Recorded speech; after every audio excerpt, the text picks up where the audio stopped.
The following is a production of Neural Network Media and is completely AI generated. It is intended for entertainment and educational purposes only.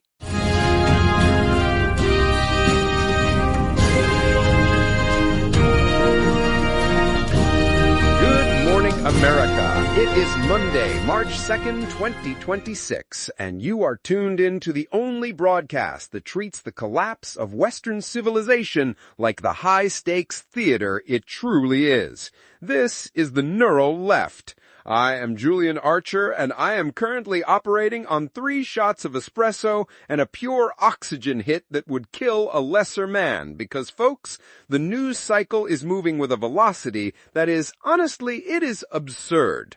Yesterday we were talking about The Lancet taking a blowtorch to RFK Jr.'s public health sabotage. Which was high-key a slay, honestly. Those Victorian-era diseases making a comeback, total flop era for the human immune system. It is a disgrace, and we touched on that security breach at Mar-a-Lago, a tragedy, certainly, but a symptom of the absolute rot in our civic discourse. But today, look, we have a solid lineup for you today. We are looking at the Texas primaries, the dismantling of legal identity in Kansas, and a literal military strike being planned on our southern border. Maya, how are the vibes in the digital trenches this morning? Okay, so, Loki, the vibes are in the gutter. I've been on my phone for 6 hours already. It's only 9 a.m., and my For You page is just people screaming about Ivermectin 2.0 and the fact that we're about to start dropping bombs on Mexico. It's giving end of empire energy. It's very much the main character syndrome of the GOP finally reaching its final boss form. Well, before we get to the literal bombs, let's talk about something that's supposed to be the future, but is being treated like a funeral. I'm telling you, the way the right talks about electric cars, you'd think the batteries dissolve the second they touch rainwater. It is a total fabrication. Right? I mean, I've been looking at this data from the University of Michigan and Stanford, and the fossil fuel lobbyists, I've seen their names in my black book, believe me, they have spent hundreds of millions of dollars to convince Grandma that her electric Ford is going to explode in the driveway. No, literally, it's such a manufactured panic. There's this new study out today led by Hao-Chi Wu, shout out to him, and it basically proves that the ticking time bomb narrative for EV batteries is officially in its flop era. Is that right? Yeah, because these batteries are actually outlasting the cars themselves. Even with global warming, which, hello, is actually happening, new batteries built between 2019 and 2023 are only losing like 3% of their life over a decade. 3%? Bet. And if you have over 150,000 miles, you're still keeping 83% of your range, according to Recurrent Auto. Oh, this is what kills me. For cars over 10 years old, only 8.5% have ever needed a replacement. 8%! Okay. But the GOP is so parasocial with oil companies that they have to pretend every Tesla is a liability. It's high-key embarrassing. We are installing record amounts of battery storage, 57 gigawatt hours last year, and they act like we're living in the dark ages. It's because they're in their denial era, Julian. But speaking of things that are actually in their dark ages, okay, we have to talk about Kansas. This is, it's low-key one of the most terrifying things I've seen in a minute. Oh, the SB 244 situation? Exactly. On Thursday, the GOP supermajority there overrode Governor Laura Kelly's veto. It took effect immediately. No grace period, no warning. It is a disgrace. No, literally. This law effectively invalidated the driver's licenses and birth certificates of every trans person in Kansas whose gender marker doesn't match their sex assigned at birth. We're talking thousands of people who woke up Friday morning and found out their legal identity had been deleted. It's Gestapo tactics. Right? Pure and simple. If you're a trans woman in Kansas today and you get pulled over for a broken taillight, your license is now invalid. It's Right. that, and a Class B misdemeanor. You could go to jail for 6 months for the crime of existing with a document the state gave you 2 years ago. It's absurd. And it's not just the licenses, Julian. There's this bathroom bounty hunter provision. Oh, spare me. No, for real. It restricts access to restrooms and locker rooms in government buildings, libraries, state parks, rest stops. It's like they want to create a two-tier citizenship where one group just isn't allowed to participate in public life. The ACLU of Kansas filed a lawsuit on Friday, obviously, but for now, people are in a state of total legal limbo. It's a villain arc for the entire state legislature. It's the small government party once again proving they want a government small enough to fit inside your medical records. No Loki Fox. Look, while Kansas is busy harassing citizens, the rest of the country is watching our health institutions get dismantled by YouTube celebrities. I thought we left the Ivermectin horse paste memes in 2021, but it is back, and this time they're telling people it cures cancer. It's giving Miracle Cure 2.0. It's so cringe. I mean, I'm reading these reports from today, March 2nd, about a surge in ivermectin use among cancer patients in rural communities. Shut up. No, really, in Mississippi, you've got political organizers telling people it's like taking vitamins for late-stage cancer. And the National Cancer Institute is under fire because the new Trump-appointed director, Anthony Latai, says they have an obligation to study it. Okay. Spare me. We're watching the institutional capture of our health agencies in real time. Scientists are shocked and appalled? Well, join the club. When you replace experts with ideologues who think medical freedom means the freedom to sell snake oil to the dying, this is what you get. It's the Maha influencers, the Make America Healthy Again crowd. It's like goop for people who think the deep state is in their Brexit cereal. Right. And hashtag not over 80. It is a death cult, Maya. If you convince people to forego chemotherapy for a parasite dewormer, you aren't freeing them, you're sentencing them. It's a disgrace to the profession of medicine. No, literally, it's such a flop. But speaking of things that are just failing in real time, let's look at the DHS shutdown. We are in day 12 of a partial government shutdown, and Julian, the World Cup security funding just vanished. Oh, North Texas is furious. $625 million.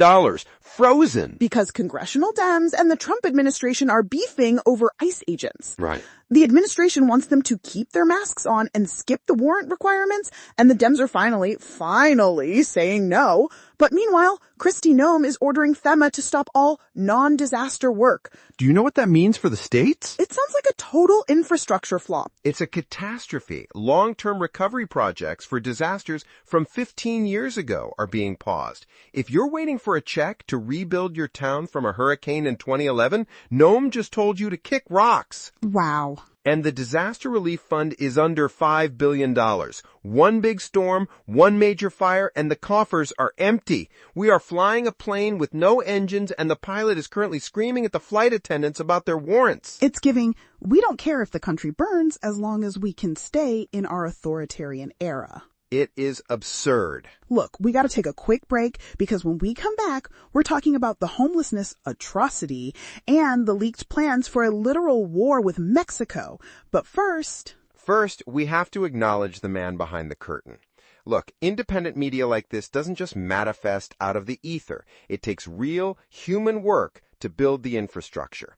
We are 100% here because of the vision and the grind of our creator, Eric Christensen at Neural Network Media. He's not a media conglomerate. He is a builder who poured his own resources and time into creating this platform so we could have these conversations. If you value independent voices over corporate algorithms, please like, subscribe, and consider visiting our new Patreon at patreon.com/neuralnetworkmedia to support this work. It's an act of solidarity that keeps the lights on and the servers running. Bet. Stay with us. We'll be right back. Pause.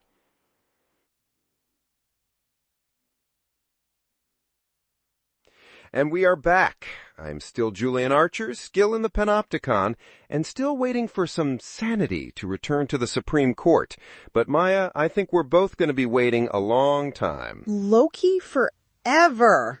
Today, the High Court is hearing United States versus Hemani. This is the one where they're trying to figure out if you lose your Second Amendment rights because you use marijuana. This case is so weird. It's the unusual alliances era. Oh, it's a circus. You've got the ACLU and the NRA holding hands. No, literally. Because the Fifth Circuit, which is normally the most right-wing court in the land, actually said you can't permanently ban gun ownership for habitual users because there's no historical precedent from the 1700s. Right? This is the trap they set themselves with that history and tradition test from the Bruin case. If you want to go back to 1791, show me the law that says a guy can't own a flintlock because he's got some medicinal herbs in his pocket. It doesn't exist. Is that right? It is. So now the DOJ has to argue that marijuana, which the president is supposedly rescheduling, is so dangerous that it justifies stripping a constitutional right. It's so high-key ironic. The GOP loves guns, and they're starting to lean into the MAGA natural medicine stuff, but they hate the weed. Their brains are literally buffering trying to figure out which side of this they're on. They're buffering at 56K speeds, Maya. But speaking of things that are failing, the homelessness situation in LA, this is heartbreaking. Oh, it's a total gut punch. Los Angeles just released a report this morning, a plan to slash $181 million from homelessness services. $181 million? No, for real. And the reason is so dystopian. They have to divert the funds to comply with the LA Alliance for Human Rights settlement, which mandates 12,000 new shelter beds. Okay. But because services don't count as beds, they're cutting street hygiene, showers, restrooms, and they're cutting the USC street medicine program. Oh, spare me. You're going to have people dying of preventable infections in the shadow of City Hall while the mayor talks about settlement compliance. It is absurd. It's high-key tragic. And then you have Barack Obama coming out and calling the crisis an atrocity and a losing political strategy. Oh, look, when Obama starts talking about accountability and atrocities, you know the centrist wing of the party is looking for the exit sign. Right? They're terrified of the optics, but you don't solve an atrocity by cutting $15 million in hygiene services. It's the accountability trap. They want to look tough, but they're just making the problem more visible and more dangerous. It's a total flop. Okay, let's look at something else that's flopping. The GOP's brand in suburban America. I was looking at the New Jersey post-mortem from 2025. Oh, the blue wave era. Mickey Sherrill won that gubernatorial race by 14 points, a 14-point landslide in a state the GOP thought they could contest. Right? And why? Because she tethered Jack Giattarelli to Donald Trump like he was a lead weight. She didn't let him talk about property taxes. She made him talk about MAGA. No, literally. Even John Bramnick there, the state senator, is out here saying the Trump brand is toxic in the suburbs. He's calling for a total move beyond Trump. Well, Bramnick is a man in the desert because Trump is out here nationalizing every race, trying to make the 2026 midterms all about him. It's the main character versus the reality of the electorate. But Julian, the stakes aren't just about school boards or tax rates anymore. Have you seen these leaked strike plans for Mexico? It is the most dangerous shift in foreign policy since 2003, I'm telling you. Leaked reports from NBC and Bloomberg indicate the Trump administration has finalized plans for direct military strikes on Mexican soil. JSOC? JSOC and the CIA. They're targeting drug labs using Title 50 authority, which basically means they don't have to tell the public they're doing it. Right. This is because they designated the cartels as foreign terrorist organizations last year. They're rebranding the war on drugs as a war on narco-terrorism, so they can use the Pentagon's toys. Look, the killing of El Mencho a week ago, that was Mexican special forces with U.S. support. But unilateral strikes on the soil of our biggest trading partner? Right? That is an act of war. It is a violation of sovereignty that will turn every country in this hemisphere against us. Congress is voting on war powers today, but the GOP is treating it like a Call of Duty map. It's high-key terrifying. They're trying to militarize the border so hard it becomes a literal front line. It's the ultimate villain arc for the GOP. It is. And that brings us to the reason I haven't slept in 48 hours. The Texas primaries. Tomorrow is the big day, Maya. Tomorrow is the first major test of the multiracial coalition. It is. And the Senate primary to challenge John Cornyn, it is a battle for the very soul of the Democratic Party. No, literally. It's Rep. Jasmine Crockett versus State Rep. James Tallarico. And the vibes are intense. Well, Crockett is the rhetorical brawler. I've seen her work. She doesn't just argue, she eviscerates. Right? She's got that 80-plus floor with black voters. She's endorsed by Kamala Harris, Angela Alsobrooks, Ayanna Pressley. It is the energize the base strategy. And then you have Tallarico. He's the faith-infused populist. Oh, spare me. Right? It's working with some people. He's a former teacher and a seminarian. He's out there trying to win over the crossover voters, moderate Republicans and independents. Look, Tallarico's campaign had that massive $2.5 million surge last week because CBS lawyers canceled his Colbert interview. Right? He framed it as corporate silencing, which was a brilliant move. But here's the problem. The polling is tightening.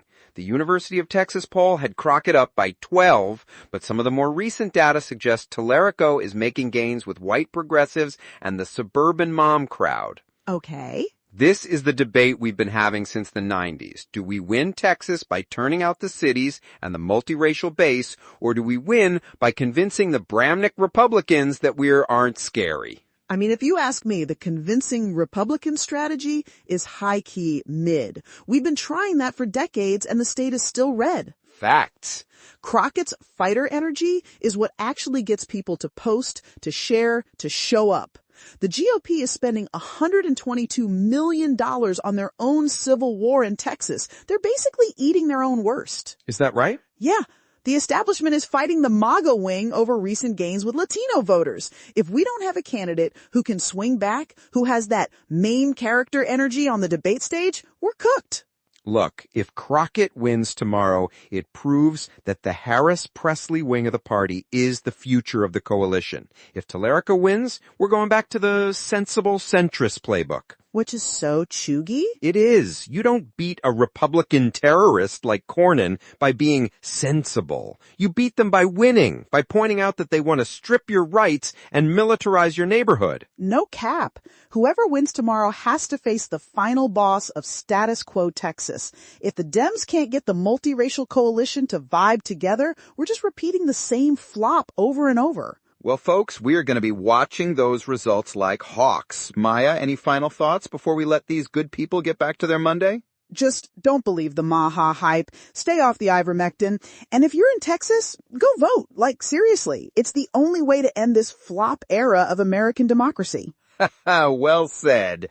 Thank you for joining us on the Neural Left. We are in the fight of our lives, but we're doing it with style. Remember, they aren't just the opposition, they are the vandals at the gate. High-key vandals. Go out there, stay sharp, and we will see you tomorrow for the post-primary breakdown. Peace out. Goodbye, America. All right, someone get me the update on the Virginia redistricting.